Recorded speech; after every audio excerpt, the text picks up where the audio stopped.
감사합니다. 우리 하나님 말씀 보겠습니다. 우리 오늘 말씀은 요한복음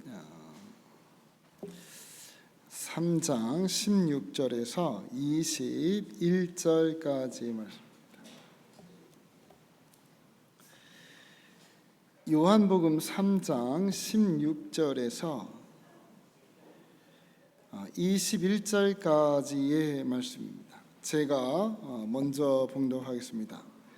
하나님이 세상을 이처럼 사랑하사 독생자를 주셨으니 이는 그를 믿는 자마다 멸망하지 않고 영생을 얻게 하려 하심이라.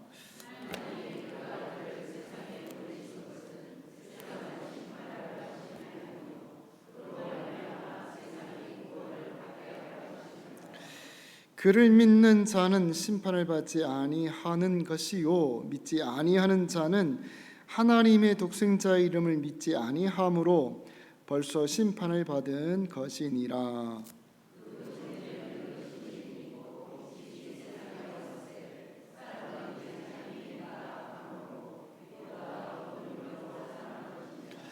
악을 행하는 자마다 빛을 미워하여 빛으로 오지 아니하나니 이는 그 행위가 드러날까 함이요. 하나님 안에서 행한 것임을 나타내려 함이라 하시니라. 아멘. 우리 함께 봉독한 말씀에 여러분 은혜가 되기를 바랍니다. 우리 3일 동안 잘 지내셨습니까? 반갑습니다. 우리 옆에 분하고 뒤에 분하고 할렐루야로 인사하겠습니다. 할렐루야, 할렐루야. 반갑습니다. 반갑습니다, 여러분.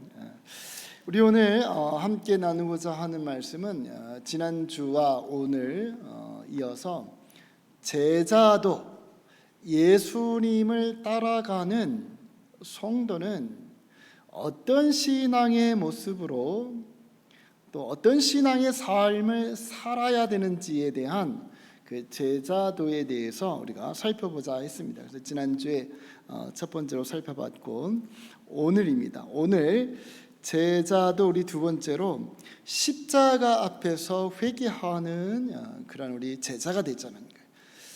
여러분 제자는 제일 먼저 십자가 앞에서 회개할 수 있어야 되는 줄 믿습니다. 회개하는 우리 제자들이 되자라는 사실.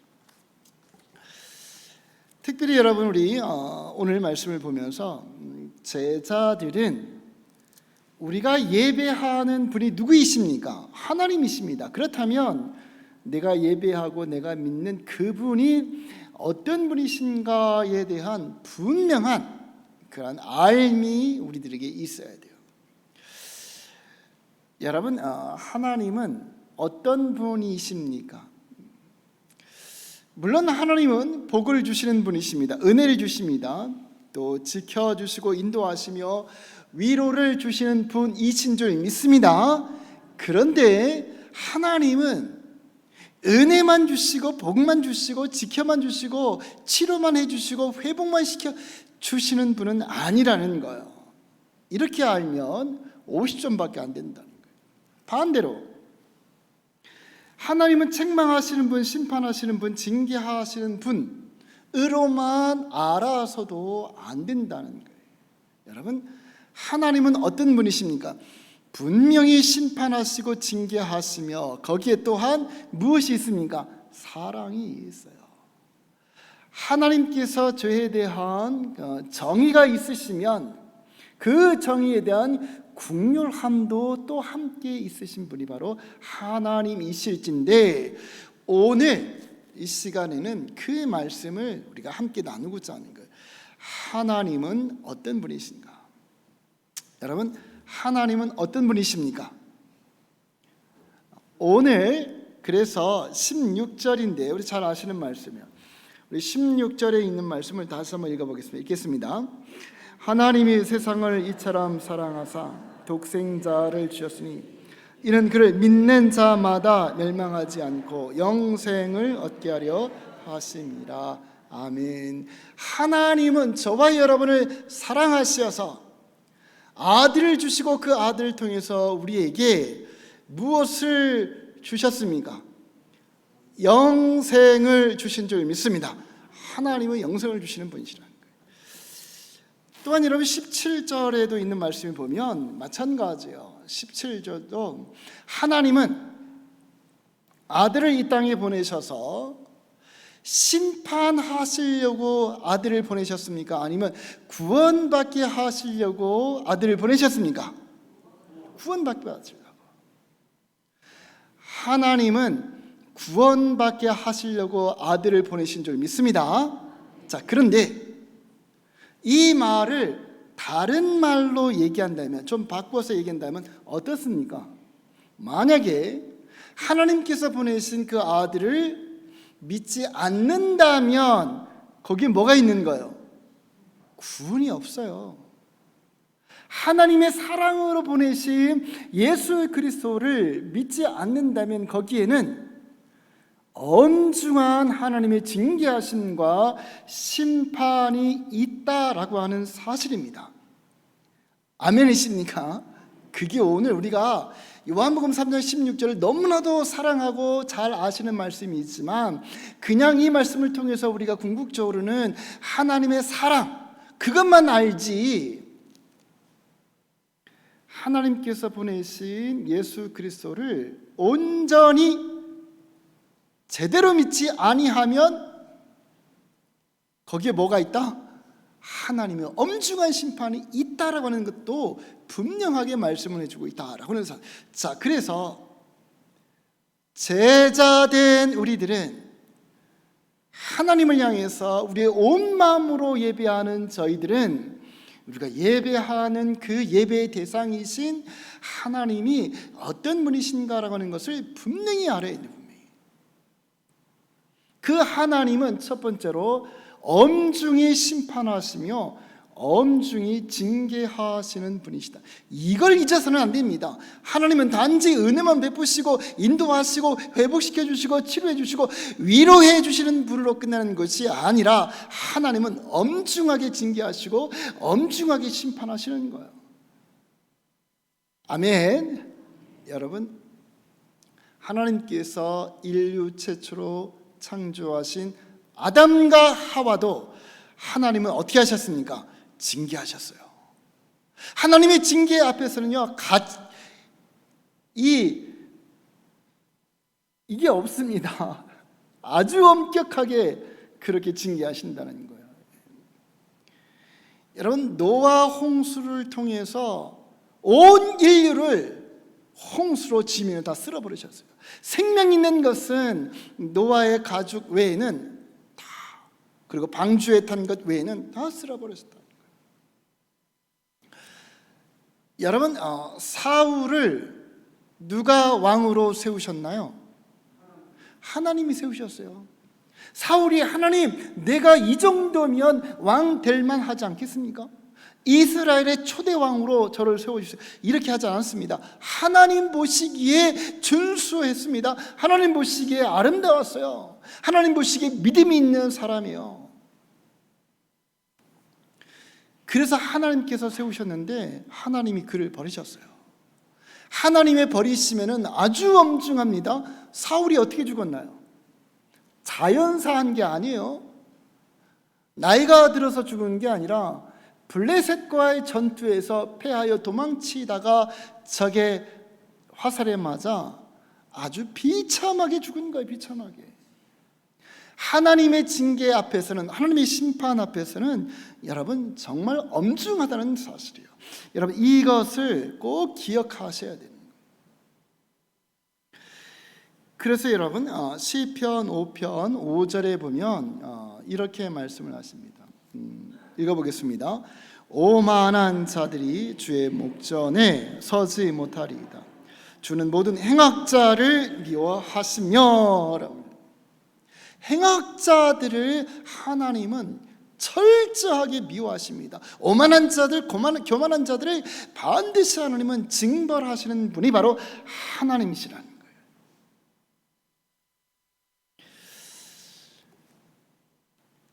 여러분, 그런데 하나님께서 이렇게 징계하시고 심판하실 때에는 거기에 무엇이 있기 때문에 이렇게 엄중하게 심판하십니까? 무엇이 있기 때문에? 죄가 있기 때문에, 죄 때문에. 아담과 하와를 하나님께서 그냥 주셨나요? 불순종이라고 하는 죄가 있기 때문에 그런 거예요. 노아 시대의 그 사람들의 생명을 하나님께서 거두신 그 이유는 그들이 악독하기 때문에 그래요. 그렇지요. 사울도 하나님께서 세우셨지만 하나님께서 버리신 그 이유가 뭡니까? 사울의 불순종입니다. 아나니아와 삽비라가 죽임을 당했습니다. 왜 죽임을 당했나요? 하나님을 시험하고 성령을 속인 죄가 있기 때문에. 하나님께서 징벌하시고 심판하시지만 그 심판은 반드시 그냥 하시는 것이 아닙니다. 내 마음대로 내 뜻에 하나님의 감정대로 하시는 것이 아니라 거기에 반드시 죄가 있기 때문에 심판하신다는 거예요. 여러분, 우리는 때로는 자녀들을 훈계할 때가 있어요. 회사에서는 직원들을 징계하고 해고할 때도 있습니다. 경찰들은 어떤 사람을 체포해 갑니다. 왜 그렇게 할까요? 잘못한 게 있으니까, 죄가 있으니까. 하나님도 마찬가지라니, 그냥 징벌하지 않습니다. 징계하시고 심판하시지만 거기에 죄가 있을 때 반드시 하나님은 징계하시는 분이시다라고 하는 사실이에요. 이 죄를 안고는 거룩하신 하나님 앞에 결코 우리가 설 수 없는 줄 믿습니다. 아멘. 자, 그래서 하나님의 아들로 하나님의 사랑으로 이 땅에 오신 예수 그리스도가 마태복음 4장에 처음 주의 사역을 감당하시기 전에 제일 먼저 무엇부터 선포하셨다? 회개부터 선포하신 거예요. 읽어보겠습니다. 이때부터 예수께서 비로소 전파하여 이르시되 회개하라 천국이 가까웠느니라 하시더라. 하나님에게서도 마찬가지지만 예수님에게서도 가장 중요한 게 뭐예요? 하나님 앞에 구원받는 것은 바로 이 죄사함이 있어야 된다. 죄사함이, 회개함이 반드시 있어야 돼요. 자, 그래서 정리하면, 자, 하나님은 여러분 추상적으로 알으셔서는 안 됩니다. 그냥 하나님은 은혜만 주시는 분으로 알아서는 안 된다는 거예요. 하나님은 죄가 있는 그 자리에 대하여서는 어느 누구도 예외 없이 아주 엄중하게 징계하시는 분, 심판하시는 분이 바로 하나님이신 줄 믿습니다. 아멘이십니까? 분명히 이것을 고백을 할 수 있어야 돼요. 하나님께서 이스라엘을, 아브라함을 통해서 민족을 이뤘습니다. 400년 동안이나 애굽에서 어찌 보면 노역으로 인하여서 힘들었지만 하나님께서 보호해 주신 거예요. 민족을 이룰 수 있도록. 그런 민족을 광야에서 다 죽게 하셨어요. 하나님의 입장에서 얼마나 안타까울까요? 하나님께서 그렇게 지켜주셨는데 하나님께서 왜 그렇게 엄하게 이 출애굽 1세대들을 심판하신 것입니까? 죄 때문에, 죄 때문에. 자, 죄가 있는 곳에서는 하나님의 용서함이 없다는 거예요. 반드시 심판하신다. 자, 두 번째는 하나님은 어떤 분이신가? 제자된 우리들은 그래서 하나님을 분명히 잘 알아야 된다는 얘기예요. 두 번째, 여러분, 하나님은 그럼에도 불구하고 그 죄인들을 어떻게 하시는 분이십니까? 용서하시는 분이 바로 하나님이시라는 거예요. 그런데 그냥 용서하는 것이 아닙니다. 어떻게 용서하십니까?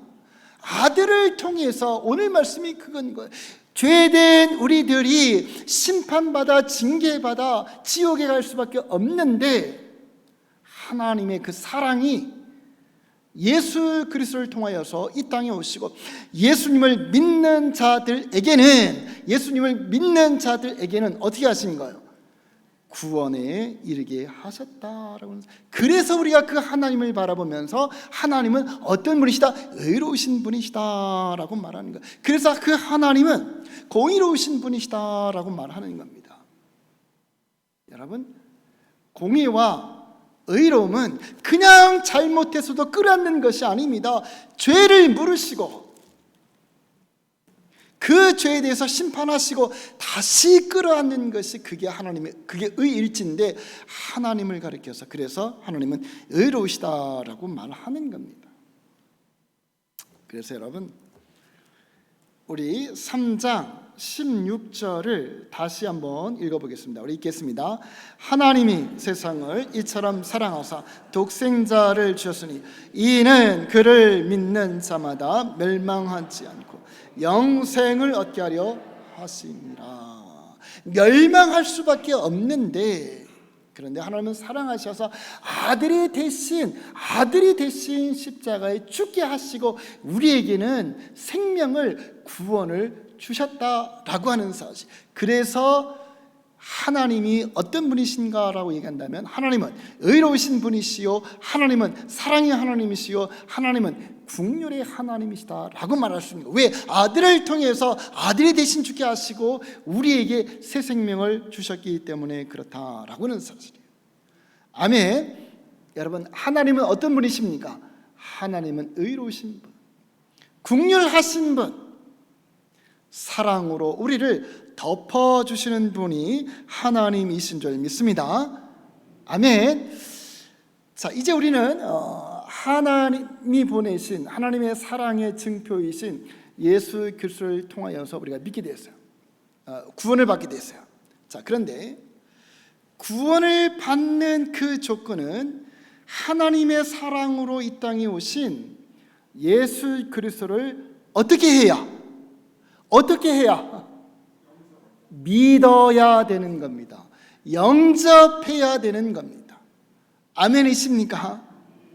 내가 그 예수님을 믿지 아니하면, 영접하지 아니하면 하나님의 이 구원의 사건과는 아무런 상관이 없는, 그것이 세상 사람들의 모습이라는 거예요. 자, 그런데 제가 말씀을 드리고자 하는 것은, 믿는다라고 하는 말이 무슨 말이냐는, 믿는다라고 하는 게 아들을 통해서, 아들을 믿어야지만이 멸망받을 수밖에 없는 우리들이 구원을 받는 것일진데, 그렇다면 예수님을 믿는다라고 하는 말이 무슨 말일까라는 거죠. 자, 그게 바로 회개함이다라고 하는 사실이에요. 여러분, 예수님을 믿는다라고 하는 말은 다른 말이 아니라 십자가 앞에서, 예수님 앞에서, 하나님 앞에서 나의 더럽고 추악한 죄들을 고백하는 것이 예수님을 믿는 것인 줄 믿습니다. 이런 믿음이 있을 때만이 거기에 구원이 있는 거예요. 예수님께서 십자가에 죽으셨다고 해서 내가 자동적으로 구원받는 것이 아니라는 겁니다. 아멘이십니까? 여러분, 누가복음 5장 32절에 보면 이렇게 말씀을 하십니다. 누가복음, 자, 읽어보겠습니다. 내가 의인을 부르러 온 것이 아니라 죄인을 불러 회개시키려 왔노라 라고 말하는 거예요. 주님은 우리를 부르셔서 위로하시고 치료하시고 은혜만 베푸시는 것이 아니라 우리를 부르셔서 나의 죄된 것을 깨닫게 하시고, 그리고 회개케 하시기 위하여서 주님이 이 땅에 오셨다라고 하는 것을 반드시 말씀하십니다. 그러니 내가 예수님을 믿는다, 내가 이 교회에 와서 예배를 드린다라고 하는 말은 다른 말이 아닙니다. 십자가 앞에서, 예수님 앞에서, 하나님 앞에서 나의 삶을 돌아보며 회개하는 모습이 있어야 된다는 거예요. 회개가 없는 믿음은 참된 믿음이 되지 아니하며, 회개가 없는 믿음은 거기엔 결코 구원의 역사가 일어나지 않는다는 사실이에요. 여러분, 하나님이 진정으로 의로우신 분이시요, 사랑의 하나님이시요, 긍휼의 하나님이시며 죄가 있는 곳에 반드시 심판하시는 분이시라고 하는 사실을 믿는다면, 우리의 삶들 가운데 속에서 여러분, 죄인을 불러 회개케 하시기 위하여 오신 그 예수님의 말씀대로 우리의 삶이 회개되어지는 삶이 되어야 된다는 거예요. 여러분, 오늘 하루를 살아오면서 목사님, 나는 오늘 뭐 특별히 죄진 것도 없는데 일주일을 살아가면서 뭐 그렇게 누구 것을 훔친 것도 없는데 라고 얘기할 수도 있겠지만, 하나님의 그 거룩하심 앞에서는 조그마한 흠도 여러분 죄가 되는 줄 믿습니다. 아멘이십니까? 조그마한 교만한 마음도, 조그마한 미움도 죄가 된다는 거죠. 그런 죄들을 하나님 앞에 고백. 왜? 하나님은 흠이 없으신 거룩하신 분이시기 때문에, 그 거룩하신 분 앞에서는 죽지 아니하면, 십자가에서 그 아들이 죽어 피를 흘리지 아니하면 결코 용서함을 받을 수 없는 길이시기 때문에 아들이 대신 죽은 거야. 그러니 우리는 그 아들을 통해서 구원받기 위해서는 십자가 앞에서 내 죄가 낱낱이 다 고백되어져야 되는 줄 믿습니다. 아멘. 자, 그러면 우리는 십자가 앞에서 무엇을 고백을 해야 될까? 어떤 죄를 고백해야 될까? 물론 여러 가지 있을 수 있겠지만, 예를 든다면 여러분, 하나님보다 더 우선시했던 것, 하나님보다 더 사랑했던 것, 하나님보다도 더 중요하게 여겼던 것, 예배보다도 더 소중하게 여겼던 것들이 있다면 그것이 다 하나님 앞에서는 죄가 되는 줄 믿습니다. 하나님 중심, 예수 그리스도 중심, 교회의 중심이 아닌 내 중심으로 내 뜻대로 살아왔다면, 내 주장대로 살아왔다면 그것 또한 여러분 하나님 앞에서 죄가 된다는 얘기예요. 이런 죄가 있다면 반드시 우리가 회개해야 된다. 또한 우리의 입술 가운데 속에서 이런 비평과 불평과 거짓된 것과 비방의 말들이 있었다면 여러분, 그것 또한 죄이기 때문에 하나님께 회개해야 된다는 사실이에요. 여러분, 우리의 입술을 누가 주셨나요? 여러분, 옆에 있는 분의 입술 한번 쳐다보세요. 얼마나 이쁜지. 이뻐요, 안 이뻐요? 이쁘죠. 이 이쁜 입술을 누가 주신 거예요? 하나님께서 주신 줄 믿습니다. 그러니 그 입술로 하나님을 찬양하고 예배해야지, 불평과 비평과 거짓된 말과 이런 잘못된 것을 사용한다면 그것이 바로 하나님 앞에서 죄된 것이다 라고 하는 사실이에요. 또한 불순종과 이기적인 욕심이 있었다면, 나만을 위한 삶, 나의 이익을 위한 삶, 내 주장만을 위한 삶이었다면 그것이 다 하나님 앞에서 불순종하는 것이며 이기적인 욕심이라는 것, 이것이 있다면 반드시 하나님께 고백을 해야 됩니다. 여러분, 오늘 하루 살아오시면서 또 한 주간 살아오시면서 하나님 앞에서 정말 꺼리낌이 있다면 회개할 수 있는 그러한 저와 여러분 되시길 소망합니다. 회개하는 자들이 믿음의 사람이며 그것이 참된 예수 그리스도의 제자들의 모습이라는 거예요. 자, 마지막으로, 자, 그렇다면 이제 회개하였으면, 회개하여서 용서함을 받았으면, 여러분, 회개하면 그 죄가 어떤 죄이든 간에 하나님은 용서해 주시는 줄 믿습니다. 자, 그렇다면 회개하여서 용서함을 받았습니다. 이제 예수 그리스도의 제자로 살아갑니다. 어떻게 살아가야 될까요? 어떤 모습으로? 여러 가지가 있을 수 있겠지만, 여러분, 지난주에도 말씀을 드린 것처럼 나에게 주어진 그 십자가를 버리지 마시고, 나에게 주어진 그 십자가, 때로는 그것이 교회의 직분일 수도 있고 교회의 섬김의 모습일 수도 있겠지만, 또 여러분의 가정과 직장에서 또 여러 가지 일터에서 있을 수 있는 그 십자가 있다 할지라도 여러분 그것을 버리지 마시고 끝까지 지고 갈 수 있는 그러한 저와 여러분 되시길 소망합니다. 제자는 나에게 주어진 그 십자가를 외면하는 게 아닙니다. 제자는 그 십자가를 지고 가는 거예요. 그래서 누가복음 9장 23절에 보면 이렇게 말씀하십니다. 읽어보겠습니다. 또 무리에게 이르시되 아무든지 나를 따라오려거든 자기를 부인하고 날마다 제 십자가를 지고 나를 따를 것입니다. 나의 십자가를 지고 가야 되는 줄 믿습니다. 두 번째로는 불평과 비평과 또 거짓된 그런 입술이 아닌 우리의 입술이 감사로 차고 넘치는 그러한 삶이 되시기를 소망합니다. 내가 지금 어떤 상황이 있던, 잘 일이 안 되던, 내 육신의 몸이 피곤하고 힘들어도 내 입술에서는 불평이 아닌 무엇이 나와야 되겠습니까? 감사가 나와야 되는 줄 믿습니다. 아멘. 따라해 봅시다. 감사하자. 감사하자. 감사할 수 있기를 소망합니다. 사도 바울이 여러분 데살로니가전서 5장 18절에 뭐라고 말씀하십니까? 범사에 감사. 범사에 이것이 누구의 뜻이다? 설 목사의 뜻이 아니라는 거예요. 누구의 뜻? 하나님 아버지의 뜻이라는 거예요.